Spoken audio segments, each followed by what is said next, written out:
ఇప్పుడు మనం పెనబహాడు మండలం సూర్యాపేట నియోజకవర్గంలో ఉన్నాం. ఇది పెనబహాడు మండలం ఉన్నటువంటి అనాజపురం గ్రామంలో ఉన్నాం. అనాజపురం గ్రామంలో రైతు వేదికలో ఉన్నాం. గత ప్రభుత్వం ఇచ్చినటువంటి రైతు వేదిక, దీనికి నాకు తెలిసి దాదాపుగా 22 నుంచి 25 లక్షలు శాంక్షన్ అయినాయి. ఈ శాంక్షన్ అయి వీళ్ళు కట్టినప్పుడు ఏం చేసిరంటే ఈ రైతు వేదికలకు అన్నిటిని కూడా శరవేగంతో కట్టిర్రు. కట్టిన వాళ్ళు జోబులు మధ్యనే నింపుకున్నారు.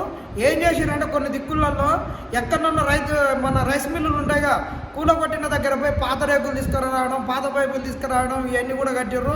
డస్ట్ తీసుకొచ్చారు. ఇది పక్కనప్పుడు ఇసుక నడుస్తున్నా కానీ ఇసుక లేకుండా కేవలం డస్ట్తోటే పెట్టిర్రు. ఆ నాణ్యత లోపించి కట్టిర్రు. ఈ రైతు వేదికలకు కూడా నాణ్యతలు ఏ విధంగా లేవో చూపిస్తాం. ఈ రైతు వేదికలో చూడండి, ఇక్కడ గ్రిల్స్ ఉన్నాయి. ఈ గ్రిల్స్ పెట్టిర్రు, గోడ కట్టలేదు. మంచిదే, ఎందుకంటే వెంటిలేషన్ రావాలనుకున్నాం. కానీ మరి అక్కడ నుంచి కోతులు వస్తున్నాయి. ఈరోజు కోతులు వచ్చినాయి. ఇక్కడ ఒక సిస్టమ్ ఉంది, అక్కడ ఒక స్క్రీన్ ఉంది. ఆ స్క్రీన్ కాస్ట్ 5 లక్షలు ఉంటాయి. ఇక్కడ సౌండ్ బాక్స్ ఉన్నాయి, అక్కడ బ్యాటరీ ఉంది, యూపీఎస్సీ ఉంది, ఇవన్నీ ఉన్నాయి. ఎందుకు రైతుకు ఏదైనా కొత్త వంగడాలు వచ్చినప్పుడు వాటిని ఏ విధంగా సాగు చేసుకోవాలనేది, కొత్త పరికరాలు వచ్చినప్పుడు వాటిని ఏ విధంగా ఉపయోగించుకోవాలనేది చూపిస్తారు. కానీ మరి ఇప్పుడు కోతులు వచ్చినాయి, అవి కింద పడేసినాయి. మరి అక్కడికి 20 లక్షలు, దాదాపు ఒక 6 లక్షలు నష్టం. మరి అలా డేటా పోయిందనుకో మరి రైతు ఏం చేస్తాడు? మరి ఇప్పుడు ఇక్కడ ఉన్న ఏం చేస్తారు? అందరూ వస్తారు, ఆయన మీద ఎగురుతారు. మరి ఆయన తీసుకొచ్చి పెడతాడా? హార్డ్ డిస్క్ అయ్యండి కోతులు బల పెట్టి తీసుకొని అదేదో దొరికింది కోతి కొబ్బరి చిప్ అన్నట్టు హార్డ్ డిస్క్ తీసుకొని పోతే ఏం చేస్తారు? ఇక చూడండి, ఇక్కడ సింటెక్స్ ట్యాంక్ అనేది ఉంది. ఇప్పుడు మీకు చూపిస్తారు. అది ఇది ఎక్కడ బాత్రూమ్ దగ్గర పెట్టాల్సినటువంటి బాత్రూమ్ అని పెట్టలేదు. ఇంకొకటి, ఇందులో నుంచి పాములు కూడా ఉరికొస్తున్నాయి. ఇంకా మర్చిపోయినాం. ఇగో దీంట్లో పైనుంచి ఇక్కడ మనకు పూరి గుడిసెలలో చేసినప్పుడు ఎన్నుకర్ర అంటారు. ఈయన ఇట్లా రెండు ఇట్లా వేసిండు, మధ్య పైపు వేసిండు. పైన మరి అది తొక్కుడు గలగలేదు. వాన వస్తే వలవల, గాలి వస్తే గలగల. ఎండాకాలం వచ్చిందనుకో మొత్తం గాలితో పిల్లలకు వస్తాయి, సిస్టమ్స్ కింద పడతాయి, కోతులు వస్తాయి. పైనుంచి మొత్తం పడ్డాయి. మొన్న వాన వచ్చిన రోజు మొత్తం ఆ సిస్టమ్స్ మీద అవన్నీ పడినాయంట. టేబుల్ ఏం లేదు. వాళ్ళు రోజు ఒక్కళ్ళి తిప్పుకోవాలి. బాగా పోలు ఒక మేకప్ తీసి ఇంకొక మేకప్ ఇంకొక వేసాన్ని మార్చినట్టు రోజుకు ఒక్కడికి మార్చాలి వీళ్ళు. ఇక మళ్ళీ ఇక్కడ చూడండి, వీళ్ళు కట్టినటువంటిది అందం చూడు అంటారు కదా, నన్ను చూడు నా వేషాన్ని చూడు అన్నట్టు. ఇగో గోడకు ఇవన్నీ ఎక్కడికి పలువుడే. ఇది ఇటు అది అటు తీరుకుంటూ కట్టుకొని తిరునాళ్ళ పోతే ఊరుకోటి ఊసిపోయినట్టు ఈయన కట్టింది. ఈ మొత్తం ఆ మొత్తం కామొత్తే ఎంత అందంగా ఉన్నో చూడు, చక్కదనం. ఇది ఇక్కడ ఉన్నటువంటి బాత్రూమ్. ఈ బాత్రూమ్ పరిస్థితి చూడు. ఇంకొక గుంతలు అనేది తీసిర్రు, వాటికి ఏం చేయలేదు. ఇక్కడ డోర్లు ఓపెన్, అసలు దీనికి ఇంకా ఇట్లకి ఏమీ చేయలేదు. ఇట్లా గోడలు కట్టిరు, పోయిర్రు. ఇది అంతా. మరి ఇక్కడ మొన్నటి వరకు ఒక ఏవో లేడీ ఉండే పాపం, ఆమె ఎక్కడ పోయి మూత్రం పోస్తుంది ఆడ మనిషి. ఆమె సరికి నీళ్ళు దాకేందాక ఆమె కిడ్నీలలో స్టోన్స్ వచ్చినాయి. మళ్ళీ ఇక్కడ రైతు వేదిక, ఇక్కడ రైతు వేదిక ఉంది. అక్కడ కూడా ఒక సమమాన సంఘాలలో కడుతున్నారు. ఇక్కడ పెద్దగానే నడుపుతారు ఐకేపీ. మరి వచ్చిన ఆడవాళ్ళు ఏడ మూత్రాలు పోయాలి, ఏడ పోయాలి, ఎక్కడ ఉచ్చలు పోయాలి, ఎక్కడ చేసేస్తారు. ఇది పరిస్థితి. మరి ఈ బిల్లులు ఎట్టిచ్చారు, ఏం సంగతి? మరి గత ప్రభుత్వం మంచి ఉద్దేశంతో తెచ్చినటువంటి బిల్లులను కట్టినోడేవాడు ఎందుకు ఎత్తుకొని పోయిండు? వాని కానించి మళ్ళీ పిలిపించి దీన్ని వర్క్ చేపిస్తారా లేదా?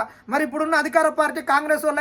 అంతేకాకుండా వీళ్ళకి ఇంకా మెయింటెనెన్స్ అంటే ప్రతి మంగళవారం నాడు ఇక్కడ రైతులకు చెప్పినాం కదా, కొత్త వంగడాల గురించి, దాని గురించి మీటింగులు పెట్టాలి. ఇంకా వీళ్ళకి ఏమైనా పంట వ్యాధులు ఏమైనా వస్తున్నాయా, కాలానుగుణంగా అన్నిటి గురించి మీటింగులు పెట్టాలి. కాబట్టి ఈ మీటింగులకు కావాల్సినటువంటి ఖర్చు ప్రతి నెల దాదాపుగా 9 నుంచి 10,000 ఇవ్వాలి. 3 సంవత్సరాల నుండి ఇవ్వడం లేదు. 10 × 3 నెలలు అంటే 10 × 3 సంవత్సరాలు అంటే దాదాపు ఒక 3.5 లక్షలు, 4 లక్షల వరకు. 3 అయ్యి వాళ్ళకి ఇవ్వట్లేరు. మళ్ళీ వీళ్ళకి అన్ని చేయడానికి డేటా కావాలి. డేటాకు వాళ్ళు ఏమి ఇవ్వట్లేదు. అంటే ఫైబర్ పెట్టిర్రు, వైర్లు గుంజిరు, అలా కరెంట్ లేదు అన్నట్టు ఇలా వేసిర్రు.